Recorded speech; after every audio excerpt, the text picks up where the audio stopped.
About 3,500 years ago, a group of nomadic people began a journey that would change the course of history.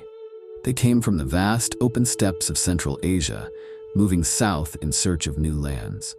These were the Aryans, and when they arrived in the Indian subcontinent, they brought with them stories, rituals, and beliefs that would lay the foundation for one of the world's oldest civilizations. But here's the big question. Why did they leave their homeland? Was it war, a need for more fertile land, or something we may never fully understand? What we do know is this. Their journey wasn't just about survival, it was about shaping a new world. Also, let's clear something up. Despite the name, they weren't a race. The term Aryan actually refers to a linguistic and cultural group. Mind blown yet? Let's keep going. At the time the Aryans arrived, the Indian subcontinent was already home to the Harappans, a people who lived in well-planned cities like Harappa and Mohenjo-daro. They had running water, a script we still can't decode, and an economy that thrived on trade.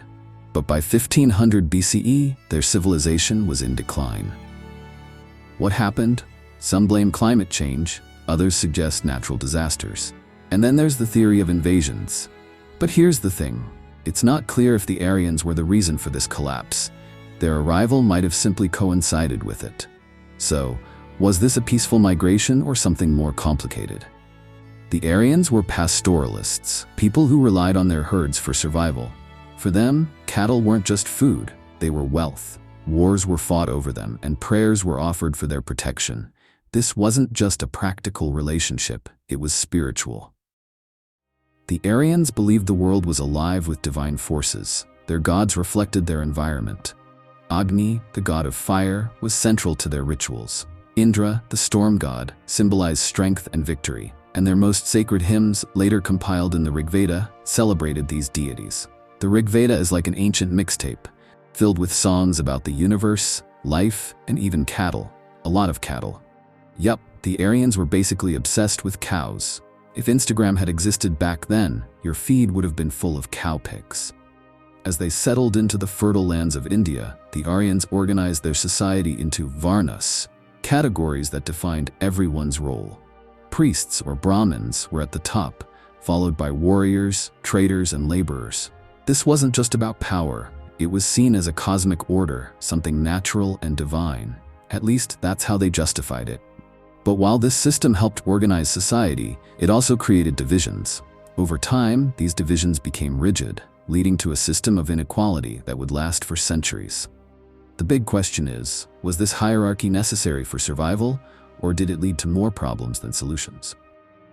As the Aryans settled, they likely absorbed elements of Harappan culture. Historians believe some Harappan gods, like the mother goddess and Pashupati, may have influenced Aryan beliefs.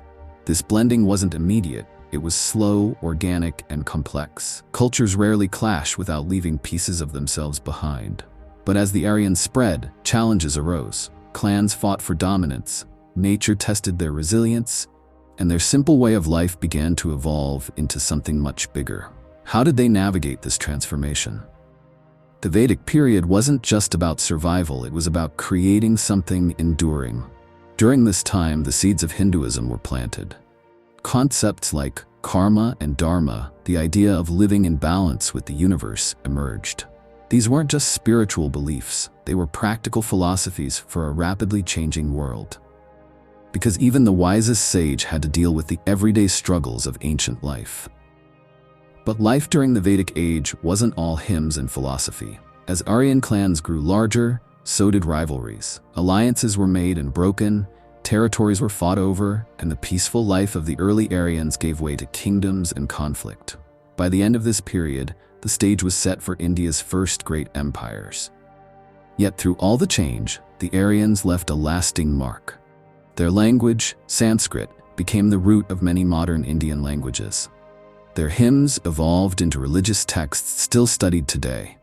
And their belief in the interconnectedness of life became a cornerstone of Indian culture. But what happened after the Vedic Age?